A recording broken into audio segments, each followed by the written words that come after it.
Carlos, un hombre de 30 años, vivía solo en un segundo piso de un antiguo edificio.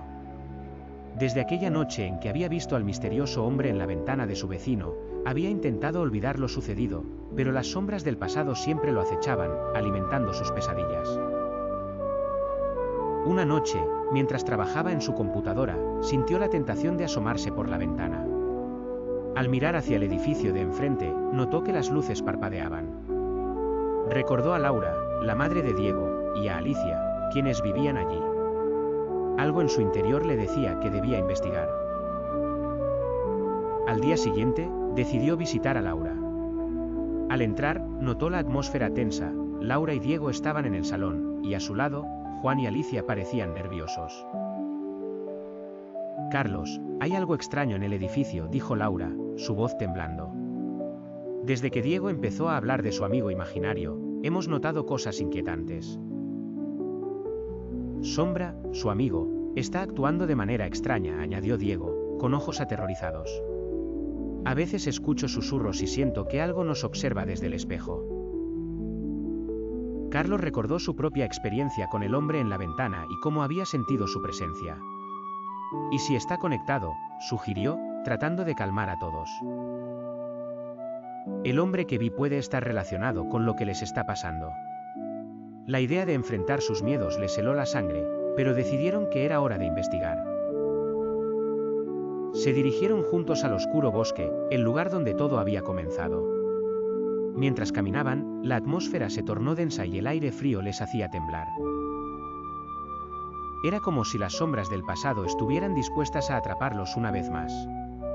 Al llegar al bosque, Carlos vio una figura familiar, Martín, atrapado entre los árboles, con un rostro lleno de angustia. Carlos, debes ayudarnos, dijo con voz apagada. El hombre en la ventana está tomando a todos los que se acercan. En ese momento, Sombra, el amigo imaginario de Diego, apareció, pero en lugar de ser juguetón, tenía una expresión seria. Debemos enfrentarlo. La única forma de romper su poder es uniendo nuestras fuerzas. Decididos a acabar con la amenaza, comenzaron a caminar más adentro del bosque.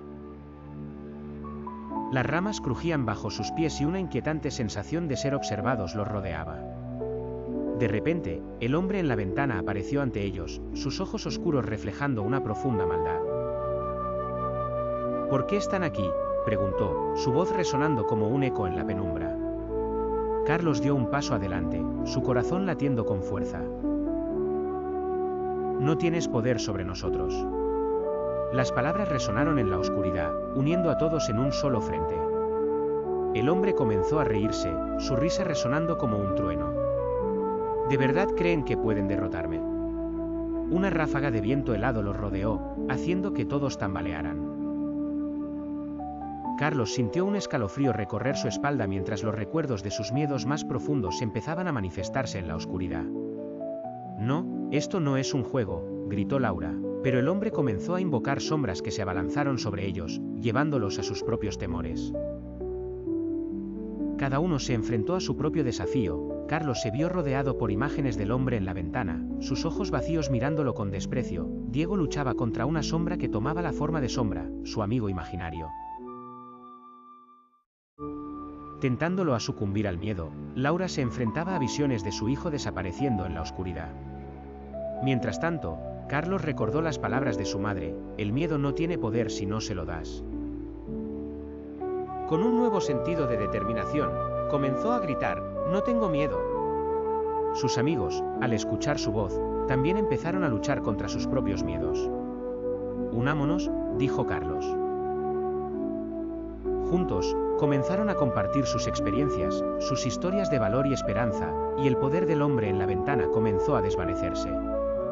Las sombras que lo rodeaban se debilitaron, y el hombre en la ventana se retorció de dolor. No pueden hacer esto, gritó, mientras las sombras a su alrededor comenzaban a desvanecerse. Pero en lugar de rendirse, el hombre en la ventana mostró una sonrisa siniestra. Esto no ha terminado. Siempre habrá sombras, y siempre volveré. Con una explosión de luz, el hombre en la ventana desapareció, pero el eco de su risa aún resonaba en sus mentes. Carlos y los demás se sintieron aliviados, pero sabían que la batalla estaba lejos de haber terminado.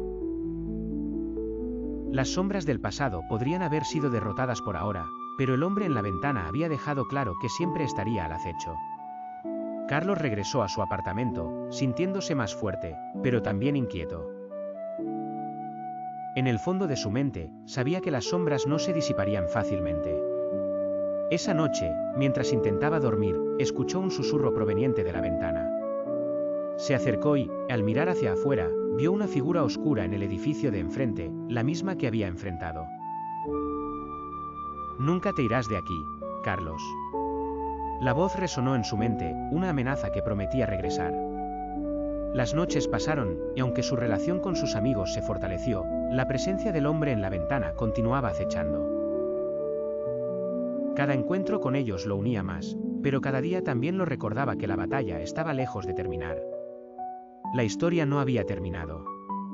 Con cada desafío superado, las sombras se hacían más fuertes. ¿Podrán Carlos y sus amigos mantenerse unidos frente a la inevitable oscuridad que se avecina? ¿O el hombre en la ventana regresará para cobrar su venganza? Las sombras del pasado siempre están al acecho, y el verdadero desafío apenas comienza.